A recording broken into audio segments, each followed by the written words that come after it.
tutorial on doing icon design. For this tutorial we're going to complete the following camera icon. We're going to make it from scratch in Photoshop, only using the tools available in Photoshop. So let's have a little unpack what we're going to make today. So if we head over to the layers panel, I've first of all just got a textured background. I've just downloaded off the internet. Just helps the icon just pop from the background. So it's just a leather type texture. So let's just turn that on and off. And here I can see there's an effects been applied to it. So that's just the color overlay. If I turn that on and off, you can tell we just put a blue overlay. Then if we head into this folder here, you can see all my layers, and it's made from quite a few shapes and a lot of effects applied. So we're basically milking the effects menu to complete this icon with a few extras to just complete the reflections and this grey and purple and blue effect in the middle. Okay, so let's get started with the tutorial. So first thing I want to do is just create a new document in Photoshop. So you just go up to File, New, and under Preset you want to make sure it's set to International Paper and it's set to A4. The reason that I do this is that it's always easier to downsize from a large image, but you cannot get the same resolution back if you start with a small image. So it's basically the garbage in, garbage out principle of design. If you start off with a crappy resolution, you're just going to end up with a crappy image. So start off as high as you can, and you can always work down. We'll just call the document camera icon tutorial and press OK. And then I've got my A4 sheet here. After that, I'm going to set up my guides and my rulers to make sure we've got everything lined up and centered and snapping. So I'm going to go up to View and select Rulers. Then my rulers will come up in Photoshop, and then I'm going to make sure I've got the Move tool selected, and I'm going to click and drag from the rulers and snap it into the middle. Click and drag the rulers, and you'll feel it snap into the middle. Now if it's not snapping, make sure under View that you've got Snap selected. Okay, so everything will be snapped in the center here. So if we go back to our original icon, just here, everything is lined up and we don't have any circles going askew. Right, so the first thing we're going to do is create the background for the icon, the circle that it sits on. So let's go to the toolbox, let's go to the rounded rectangle tool, and I'm going to set my radius to about 50 pixels, maybe even a bit larger than that, maybe 80. And I'm just going to click and drag on the canvas, and if I hold down Shift it will constrain proportions to a square. If I don't hold down Shift it will go squash and stretch. And you can see just the radius affects the corners, so just depending on how rounded you want the corners. The larger I make my square, the sharper the corners get. So probably want it about there. Looks good. Okay. The colour I've got as well is just a dark charcoal grey. And if I want to change the colour, I just go into the layers panel and double click on the square, and I can change it to red or white or whatever I like, but I'm just going to leave it at that charcoal grey. Then I'm going to select the Move tool and I'm going to snap it in the centre. Okay, next I'm going to create the top part of the camera, which is this silver part, the silver metallic part. So to do that we need to just duplicate this background here. So I'm going to control click or right click on the white text in the layers panel and select duplicate layer. Okay, then I'm going to change the colour to this to just a light silver, a light grey colour. There we go. And then I want to cut it so it just goes the top third of the icon. So I'm going to just rasterize the layer. So I'm going to right click on the layer and click rasterize layer. This converts it from a vector shape into a bitmap or raster shape. So you can tell the difference because I've got here the little vector anchors are pictured on the side, and here is just the bitmap. You can also tell the difference by using the eraser tool. If I've got this layer selected, okay, eraser will only work on bitmap or raster layers. Just undo that. Whereas if I select the bottom layer with the vectors, it's going to come up with a big cross and I won't be able to edit it that way. So that's how we know. Next, I'm going to grab just the marquee tool over here. Make sure it's the rectangular marquee tool. And I'm going to select just the bottom 2/3 there and just hit delete. And then deselect that by hitting Command D to select the marching ants, deselect those.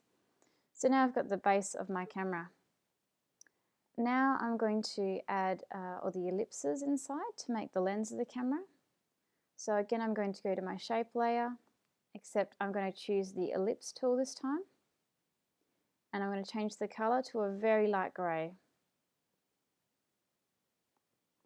And then I'm going to zoom in just so I've got a little bit more control over the size. To zoom in is just Command plus or Command minus, or Control plus or Control minus if you're on a PC. I'm going to start from about up here and I'm going to create the outer rim of my lens, probably about that size. Select the Move tool, or the shortcut for that is actually V. I'm going to snap it in the center. There we go. And I could probably even go lighter than that too, but I'll just leave it for now. Then I'm going to duplicate this layer, or I can create another circle. So let's create another circle. Hold down Shift to make sure it's a perfect circle and it's not squashing or stretching like an oval. Hit V as a shortcut for Move. And I think I'm just going to make that just a little larger as well. We want the outer ring to be quite skinny. So let's just overlay that. Yep, that looks good. And I'm just going to make that just a slightly darker grey.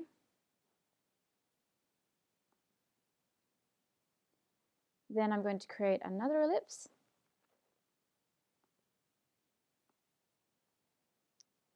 Hold down Shift to constrain proportions. Snap it in the center. Maybe might make it a little bit larger.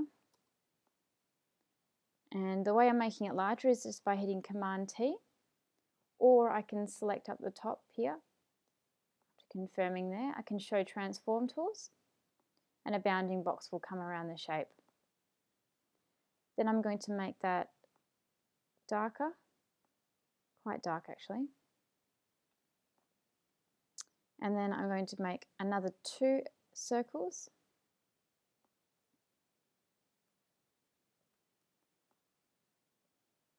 Okay, a little bit darker again. And then one more will be the inner lens.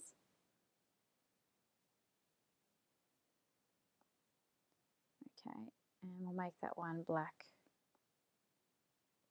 There we go. Great, so now we've got our lens set up. Now let's apply some effects and then we'll get our icon looking very shiny and glossy as we've got here. Okay, so let's start off by doing the background of the camera body. Let's go down to this layer, the first rectangle. So it's called a rounded rectangle because we've got the edges rounded, or in colloquial terms it's called a squircle. So let's add the effects. So in the layers panel, select the layer, click effects, and I want to add first of all a drop shadow. Pull this window aside and we'll have a preview of our drop shadow. So here we've got the blend mode is set to multiply. So that means that any other layers underneath, the shadow will be multiplied over the top. And you'll see this when we start having more backgrounds in that. The opacity is how see-through it is. But we need to just make the shadow a little larger. So we're just going to increase the spread and increase the size. And as you can see, it's just increasing in our preview. And I'm going to increase the distance as well. So it's just going to be a little bit further away. So I can increase the distance by a lot and the shadow will move down the bottom, or just by a little. So I'm just going to do it by a little bit and just keep the size of my shadow very, very subtle. There we go. I'm going to take off global light as well. So that means that any other objects that have got a drop shadow applied in this document will only be able to be at this 120 degrees angle. I'm going to turn off global light because I want more control over my drop shadows. Okay, so those values look good. Then I'm just going to hit OK. There we go, nice drop shadow. And let's just turn these guides off now since we've got it all centered and we can just see our document properly. We'll just go to View and we'll just turn off extras. There we go.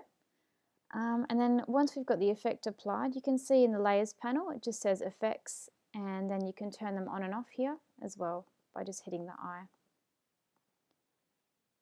We can also close the panel too. Now let's add some of the layer leather effects and a bit of a glow just to give it a bit of a gloss. So we've hit drop shadow. Now let's hit inner glow.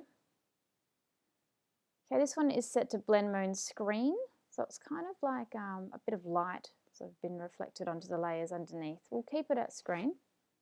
It's set to yellow, so if we increase here the choke and the size, it comes up with this horrible yellow color. So let's change that to white. So I'm just going to click on the yellow box here, change that to white, hit OK. And that inner glow is just way too much. So let's just dial that down, dial down the choke and the size. And it's even actually a little bit too bright, there's too much white. So I'm going to decrease the opacity down. We want to try and keep it subtle, we don't want to take advantage of the effects. And I'm still going to dial down that opacity just a little bit more, and that's looking good there, about around the 30% mark. And then I'm going to add the leather body texture of the camera. I'm going to go to Pattern Overlay, and it's come up with this garish 3D bubbles texture. So we're going to change this to a leather type texture. So have a look at the other patterns. Okay, and the one that we want is this one here. It's almost like leather when we zoom in closer, except it's a little bit too grainy. I'm going to actually just increase the scale a little bit. There we go, maybe about 110, 120.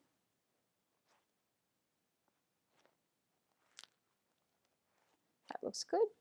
And it's just taken away our dark body. So we're going to change the blend mode now. I'm going to change it to multiply. And if we zoom up really close, and I'll do that after I click OK, we'll be able to see this slight sort of leather texture applied to the background of the camera icon. Okay, let's press OK. And I'm just going to zoom in just to show you we've got a bit of a texture going on there. Okay, now let's give this silver part, top silver part of the camera, some effects. So next one, hit the next layer up, hit the effects button. We're going to do the same sort of thing. We're going to start off with a drop shadow. Increase the spread and the size. You can see the drop shadow just appearing here, just on the top one. It just makes it a sort of pop up from the leather background. And again, I'm just going to decrease that opacity. We want it to be subtle. So let's just dial that down a little bit more. That looks good. And then we'll give it a bit of a pop out effect by giving it an inner glow. And again, get rid of that horrible lemon yellow.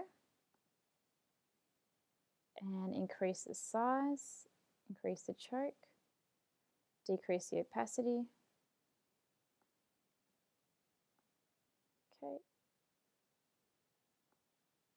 And just play with the values till you find something that looks good for you. Yep, and if you want to play with the noise, if you drag that up, it actually gives this sort of speckled chalky type effect. So it's good if you're doing things to do with like rust or doing some sort of textured work, or even sort of some vintage type poster design. It's great to use that noise value, but we're just going to keep that at 0 because we want it to be nice and clean and shiny. Those values look pretty good, so let's press OK. Close that effects panel up.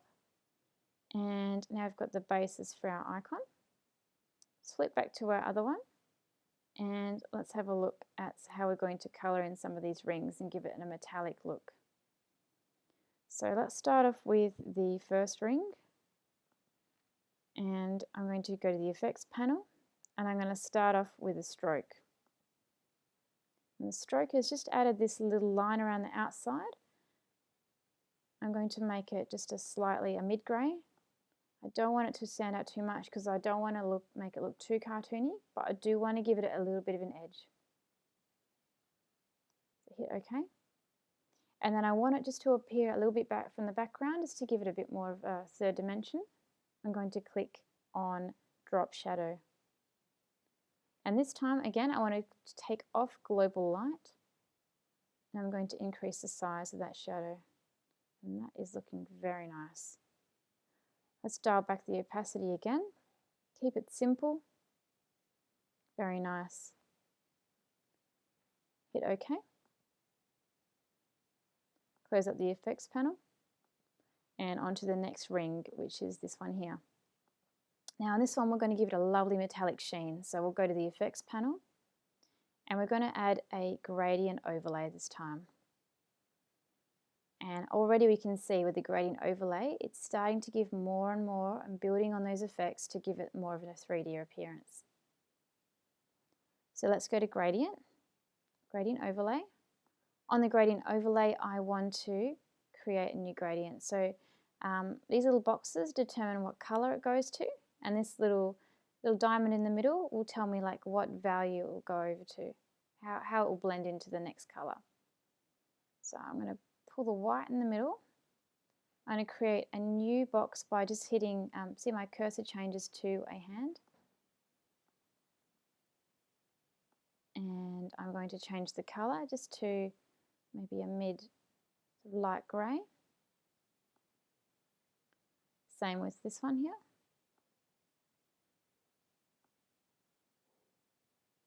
Maybe the bottom one can be a little bit darker.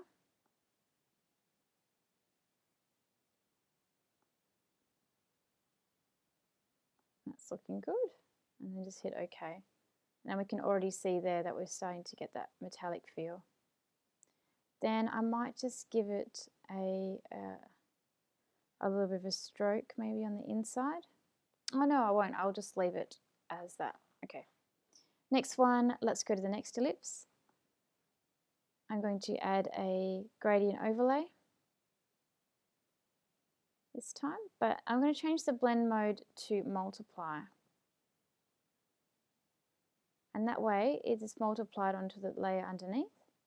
I can also grab onto this layer and choose from where I would like it to multiply, or where the gradient will start. I'm going to choose it about there. It's looking good. Press OK.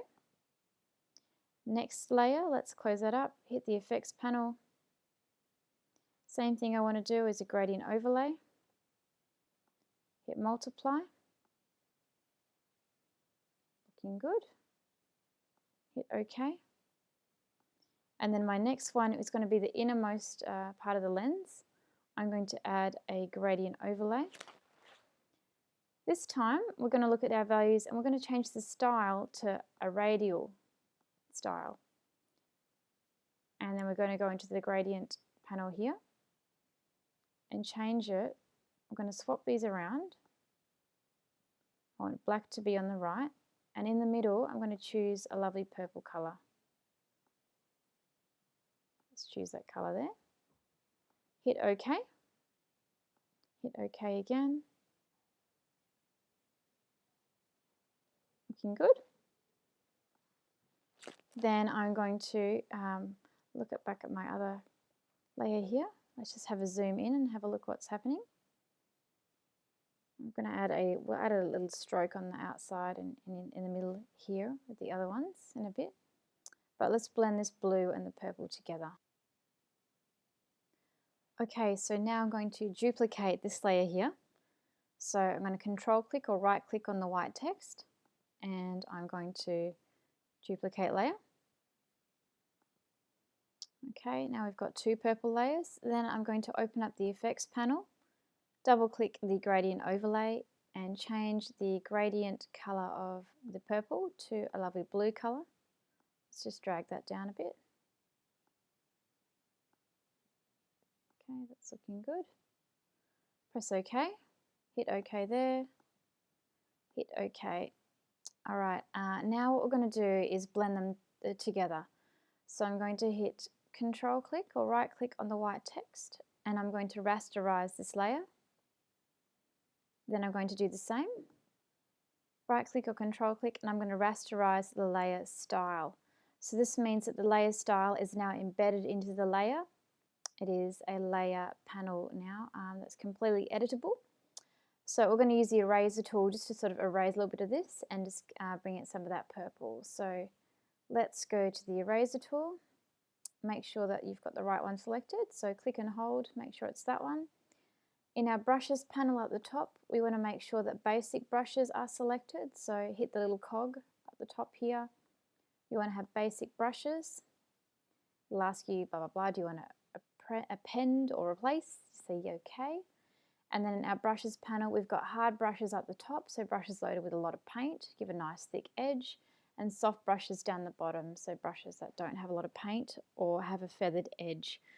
Then I'm going to pick, say, the 300, or we'll pick the 500 brush here. A lovely big brush here, and we'll just erase some of this blue. Okay, and then just very subtly make sure you've got one of the round brushes. There we go. And so that's been applied now. Okay, now let's add some reflections in there to make the lens look like it's glossy. So I'm going to make sure that I've got a white colour selected in my colour palette. Then I'm going to select a circle, make sure you've got the ellipse tool selected, and I'm going to make a new folder here so we put our reflections together. So create a new folder in the layers panel by hitting the folder button, call it reflections, and I'm going to create 4 reflections. I'm going to zoom in for this, so I've just got a little bit more control over the placement. I'm going to create 1. Oops, that's a little bit too squashy. Hold down Shift to constrain proportions. 1, 2, 3, move that in a little bit, and we'll do our 4th one as well, 4. So imagine the lights sort of hitting that. We'll just overlay those as well, that 4th one there. Let's just make it a little bit bigger, so Command T to bring up the bounding box. I'm going to overlay those onto each other. So if we zoom out, it's got sort of a cartoony feel. We're going to give it more of a realistic feel. So starting from the bottom ellipse, I'm going to just bring that in a little bit further, closer to the bottom. And in the opacity bit, I'm just going to drag that down. Same with the next. These 2 layers here, I'm going to actually change their blending mode from normal. Remember, we've got all these other types of blending modes. I'm going to actually change it to an overlay. Change it to overlay. Okay, and it's got, can you see how it's sort of like a glossy type effect? And I'm just going to dial down the opacity a bit too, just so it's not so garish. Very nice. Okay, there we go. Let's zoom out a bit. We've got a nice glossy lens now. Then now I'm going to add my little record button in the corner. So again, I'm going to grab my ellipse tool and I'm going to make just a circle just in the top corner here. Except I want it to be a sort of dark charcoal grey, graphite type colour. Hit OK. I'm going to then duplicate that layer. Hit OK, and that second layer, I'm just going to bring it in a little bit, so hit Control T, Command T, dial it in, and just sort of nudge it in the center.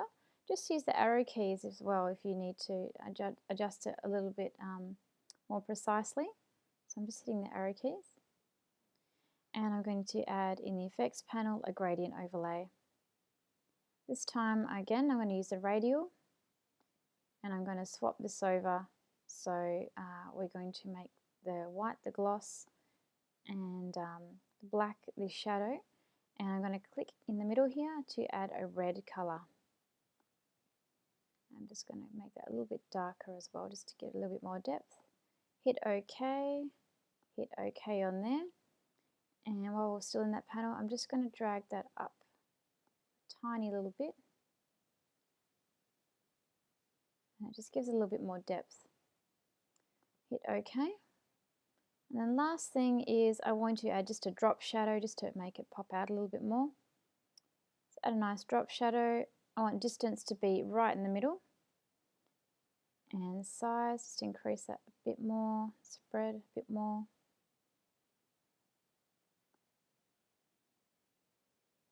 There we go, hit OK. Let's zoom out. And then last thing, finishing touches, I just want to add a couple more strokes around some of these ellipses. So let's scroll down in our layers panel, and I'm going to just select this one here, just give it a nice stroke. So we'll just double click on the effects in here, give it a stroke, make it, try not to use too harsh values like pure black or pure white. So you'll start to damage the realism. So I'm going to make that just a little bit darker there, looking good. And then in the middle here as well, I'm going to add another stroke. This time I'm going to actually make it lighter. Just think about light bouncing off some of these rims. And just decrease the stroke size to maybe 1 or 2. Go. Okay, let's just zoom out a bit. And still that stroke I've added on to, I think it's ellipse number 3. Still looking a little bit too dark, so let's just go back in and fix that up. That stroke, change the stroke colour, and I'm just going to make it a little bit more subtle. There we go.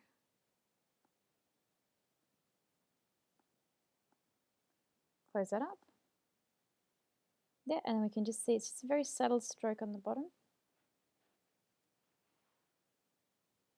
And even that inner ring is still a little bit too light. Oh no, that's just the layer being selected. That's okay. Zoom out. Okay, and then we've got our nice camera icon complete. And then you can insert whatever background you like. I inserted just a leather texture I found off the internet. And basically that is the end of this tutorial. So you can adjust the layers as you wish. If you want to adjust some of the strokes or the colors, I might actually just adjust this inner ring here again just to make the gradient a little bit darker. It's really up to you. Yeah, you just keep building on the effects until you get your desired effect in the end. So I'm just going to make these a little bit darker so that I'm finishing off the tutorial. Keep the top one a bit light, that's fine. Hit OK. And then probably at the end it's a good idea just to select all your layers. So if you select the top layer, scroll down, hold down Shift, select the bottom layer. You can put these all in a folder by hitting Command G to group them together in a folder. And that way you can move them around the canvas. So I'm just going to hit Camera. And when you've got more icons on your page, you can spread them around. And that is the end of this tutorial. Thank you for listening.